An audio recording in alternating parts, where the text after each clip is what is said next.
मैं दूसरों के लिए मिसाल नहीं बनना चाहता, लेकिन शायद कुछ पढ़ने वालों को प्रेरणा मिले, इसलिए मैं आपको आज अपनी संघर्ष भरी कहानी सुना रहा हूँ। लोग कहते हैं पढ़ने लिखने के लिए पैसों का होना अति आवश्यक होती है, पर आज मेरी कहानी सुनकर आपको यह समझ आ जाएगा कि पढ़ने के लिए पैसों की नहीं, अटल इरादों का होना अति आवश्यक है, बहुत ही ज़रूरी है। मैं बिहार राज्य के नवादा जिला अंतर्गत एक छोटा सा गांव जलालपुर में पैदा हुआ। मेरे पिता स्वर्गीय बिंदेश्वरी प्रसाद। मैं करीब 4 साल का छोटा सा बच्चा रहा होऊंगा जब मेरे पिता का साया मेरे परिवार के ऊपर से उठ गया।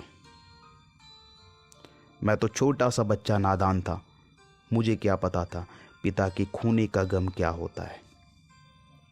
पर मेरी माता जो आज 78 साल की है, सोचो उनका उस वक्त क्या हाल होगा।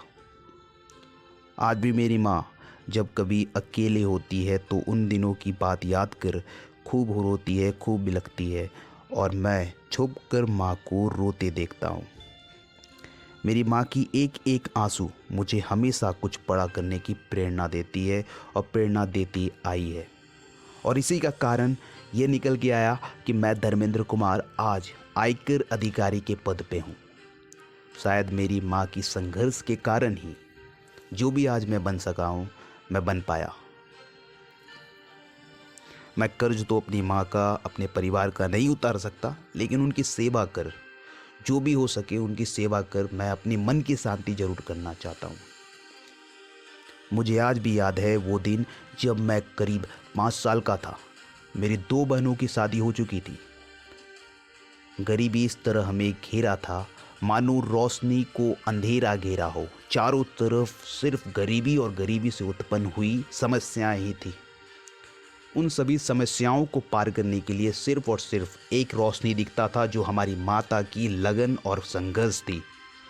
धन्यवाद मैं करता हूं गांधी जी को, जिन्होंने भारतीयों को चरखा चलाना सिखाया, और उस चरखा चलाने के कारण ही, परिणाम स्वरूप ही मेरी माता ने अपने चरखा से चरखा चला चला कर अपने परिवार की पालन पोषण की, अपनी 4 बेटियों और 2 बेटों की सेवा की, और उनकी पालन भ्रमण जो भी हो सका वो कर पाई। लेकिन कहते हैं ना कि अगर आपके पिता का साया, आपके सर से अगर पिता का साया उठ जाता हो, तो एक गरीब परिवार में माता को बहुत ही संघर्ष करना पड़ता है। और सेम वो संघर्ष मुझे बचपन से अपनी माता को सबसे छोटा होने के कारण देखना पड़ा।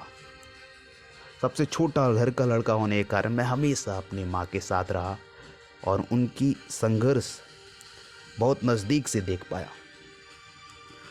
तो यदि मैं अपनी स्ट्रगलफुल कहानी अगर बताता चलूँ तो ये बहुत दिन लगेगी, क्योंकि ये पूरी की पूरी सच्ची कहानी है, जो हमारी 20 से 22 साल की ये कहानी, जिसे 1 घंटे में पूरी की पूरी बताया जाना बहुत ही असंभव मान के चलो।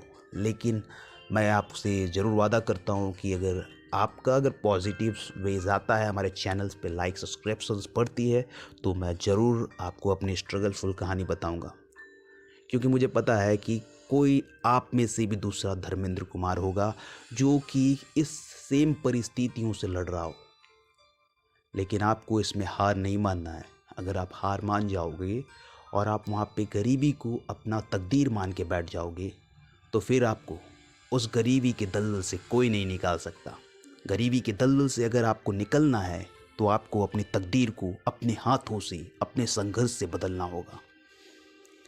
तो जाने से पहले मैं आप सभी को धन्यवाद करता हूँ कि आप सभी ने आज जो भी मुझे प्रेरणा दिया, मेरे दोस्तों ने, मेरे भाइयों ने, मेरी बहनों ने, मेरी माता ने, उन सभी की प्रेरणा स्वरूप मैं जो भी कर पाया, जो भी प्राप्त कर पाया, ये मेरे लिए बहुत बड़ी अचीवमेंट है।